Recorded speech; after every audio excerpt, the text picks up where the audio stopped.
একটা রিলেশনশিপ ব্রেকআপের পর অন্য রিলেশনশিপে যাওয়াটাকে চরিত্রের দোষ বলে না। চরিত্রের দোষ সেটাই যখন একই সাথে একাধিক রিলেশনশিপ হ্যান্ডেল করা হয়।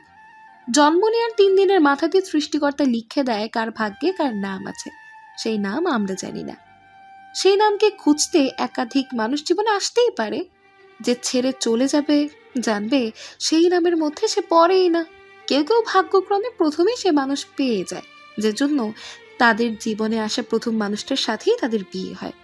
আবার কেউ কেউ একাধিক ব্রেকআপের পর একটা ঘাটে এসে নোঙর ফেলে। সবসময় জেনে রাখবে, প্রথম প্রেম দ্বিতীয় প্রেম বলে কিচ্ছু নেই। যেটা টেকে সেটাই প্রথম এবং শেষ প্রেম।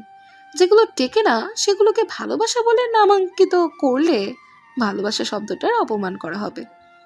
প্রেমে শুধু মানুষ বদলায়, প্রেমের নাম অতীতেও প্রেম ছিল, ভবিষ্যতেও প্রেমই থাকবে, এর কোনো বদল নেই। তাই মানুষের হিসেবে প্রেম কখনোই 1 2 3 সংখ্যায় বিবেচ্য হতে পারে না। মৃত্যু যদি কখনো হঠাৎ করে হারিয়ে যাই, কেউ কি খুঁজবে? যদি কখনো হঠাৎ করে আমার আইডি থেকে আর কোনো পোস্ট না করা হয়, কেউ কি মিস করবে? ইনবক্সে হয়তো মেসেজ আসবে, সিন হবে না, ওভাবেই পড়ে থাকবে। কেউ কেউ আবার অপেক্ষায় থাকবে, এই বুঝে অনলাইন আসলো। আবার কেউ কেউ হয়তো টেরই পাবে না কেউ একজন হারিয়ে গেছে। হঠাৎ অনেকটা সময় পার হয়ে যাওয়ার পর কারো হুট করে মনে পড়বে, সে তো আর নেই। আবার কেউ কেউ কষ্ট করে হয়তো নামটা সার্চ করবে, কারো কারো স্পষ্টভাবে নামটাও মনে থাকবে না।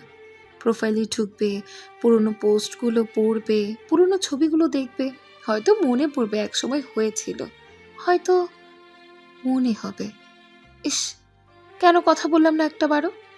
কেউ কেউ হয়তো নিস্তেজ অ্যাকাউন্টটাকে বন্ধুত্বের তালিকা থেকে মুছেই দেবে। কেউ হয়তো অনলাইন থেকে হারিয়ে যাওয়া মানুষটাকে অফলাইনে খুঁজতে আসবে।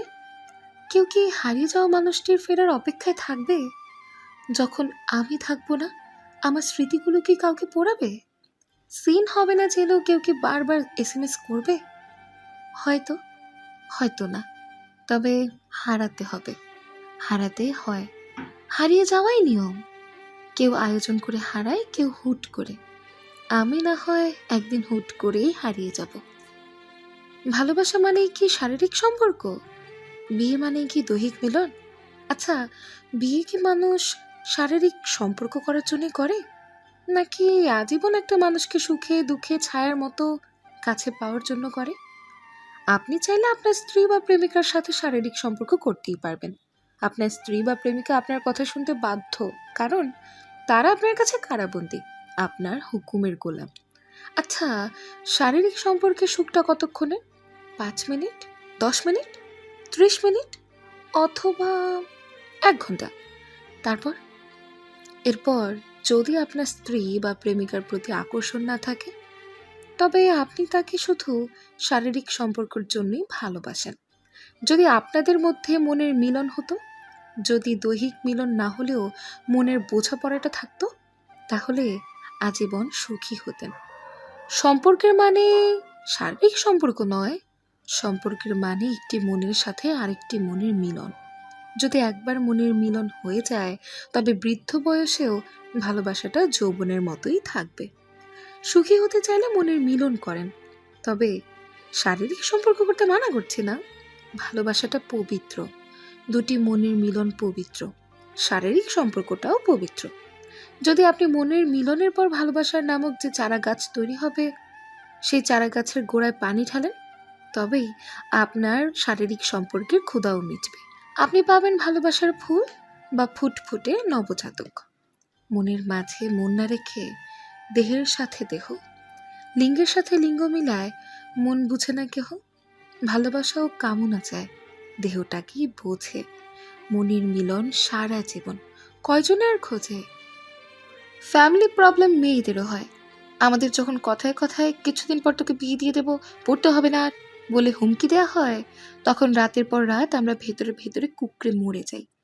ছেলেদের মতো আমরা রাগ দেখিয়ে বাসা থেকে বের হয়ে যেতে পারি না, কারণ আমরা তো মেয়ে।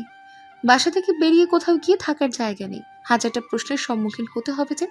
নিজের রুমে গিয়ে দরজা আটকিয়ে ফুপিয়ে কাঁদতে হয়, আর না হয় রাতের পর রাত সবার আড়ালে কেঁদে বালিশ ভেজাতে হয়। ভালোবাসার মানুষটার দেওয়া কষ্ট, তাকে না বোঝাতে পারা, না পাওয়ার ব্যর্থতা তো আমাদেরও থাকে। কিন্তু আমাদের কষ্টটা আমাদের কাছে সীমাবদ্ধ থাকে। চাইলেই সিগারেট ফুঁকে মদ খেয়ে কষ্ট কমানোর ক্ষমতা আমাদের নেই। ওই যে সমাজ হাজারটা প্রশ্ন তুলবে। কখনো দেখলাম না মেয়েরা কষ্টে দুঃখে দেবদাস হয়ে ঘুরে বেড়াচ্ছে, কিংবা সারাদিন রুমের দরজা আটকে বসে থাকতে। ওই অধিকারটুকুও যে নেই, পরিবারের মানুষ কি ভাববে? মধ্যবিত্ত পরিবারের ছেলে মেয়েদের কিছু না বলা কথা, ইচ্ছেগুলো পূরণ হয় না বলে আমি মন খারাপ করি না, কারণ আমি ভুলে যাইনি আমি মধ্যবিত্ত। হাজারো দুঃখ কষ্টের মাঝে হাসি মুখে থাকতে হয়, কারণ আমি মধ্যবিত্ত। আমার মুখে ভালোবাসা কথাটি মানায় না, কারণ আমি মধ্যবিত্ত। মধ্যবিত্ত পরিবারের ছেলে মেয়ে স্যাক্রিফাইসের ওপর ডিগ্রি নিয়ে জন্মায়। স্বপ্ন দেখা বারণ, আমি মধ্যবিত্ত, এটাই তার কারণ। মধ্যবিত্ত পরিবারের ছেলেমেয়েগুলো এক একটা খুনই হয়। অনায়াসে হাজার হাজার স্বপ্ন খুন করতে পারে তারা। মিথ্যে হাসির আড়ালে দু কাঁধের কত স্বপ্নের চাপ, স্বপ্নগুলো জানে না মধ্যবিত্ত এক অজন্ম পাপ। মধ্যবিত্ত পরিবারের ছেলে মেয়েদের জন্য এই পৃথিবী হচ্ছে একটা যুদ্ধের ময়দান। এখানে যারা লড়াই জানে না, বাঁচার অধিকার তাদের নেই। আজকে 4 বিল তোর, ভদ্রতার খাতিরে মানিব্যাগের শেষ সম্বল 20 টাকাটি দিতে তারা সংকোচ বোধ করে না। হিটি না হয়ে এই যাত্রায় বাড়ি যাওয়া যাবে, ক্ষতি কি? সোডিয়াম আলোর রাস্তা আর মাথা ভর্তি একগুচ্ছ কল্পনা, সময়টা মন্দ যাবে না। মধ্যবিত্তের কাছে সব থেকে বড় সম্পদ হলো আত্মসম্মান।